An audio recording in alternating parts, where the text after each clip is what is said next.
giagian. Daghan kog nakita nga kasakit sa katawhan. Mga tingog nga way madungog, mga mata nga puno kabog at tunog kalisang. Ako si Dudong Bukol, inyong kauban, dili lider lang kundili usa ka sulugoon sa barangay. Pungon sa kalisdanan ninyo ako pod, kay kita tanan gihimo para magtinabangay. O kung kani akong baruganan, mauna hinungdan sa akong kapalaran. Dili ko mahadlok, dili mo hunong, kay para ni sa katawhan, para ninyong tanan.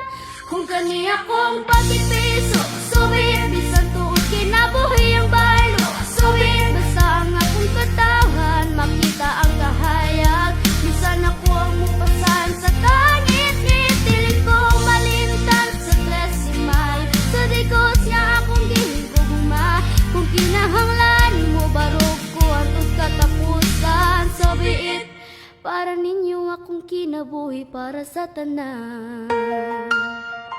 Kaning mga lagad ka nga pabor sa katawhan, mubarog jud ka, kay mao man ni rason nga naata diri. Kung kani akong pagigbisog para sa katungod sa mga katawhan, mo hinungdan sa akong kamatayon, subilit. At least di ko malimtan sa katawhan diri sa 3 de Mayo, siyudad sa Ligos sa Davao del Sur. Nga doon ay Dudong Bukol ni labay ang 3 de Mayo ng siyudad sa Ligos. Kani barog para sa ilang katungod. Kung kini nga tingog mawala ninyo, ipatayo na nga akong gisugdan. Kay kamo ang tinuod nga kusog, kamo akong baruganan.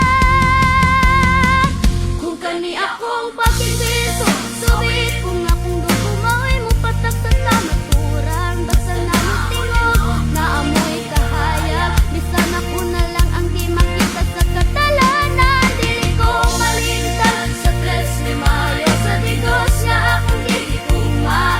Kung kinahanglan mo barog ko hangtod katapusan. So be it, para ninyo akong kinabuhi, para sa katawhan. Ayaw mo kabalaka, dili ko mawala, kay kada tingog nga mo sukol sa sayop na adihang akong kalag. Kada pagbarog ninyo, ako po nagbarog uban ninyo. Ayaw kalimti, hustisya dili, mahunong ang tod magkabay.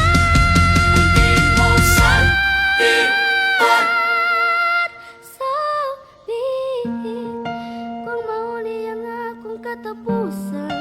So be it, apa nang akong minsay, magpapilin dayag sa inyong kasing-kasing. 3 de Mayo, Digos City, dili ko mohunong bisan asa man ko karon. Kay ang akong nalan ug baruganan, dili ninyo malubong. Dudong Bukol, barog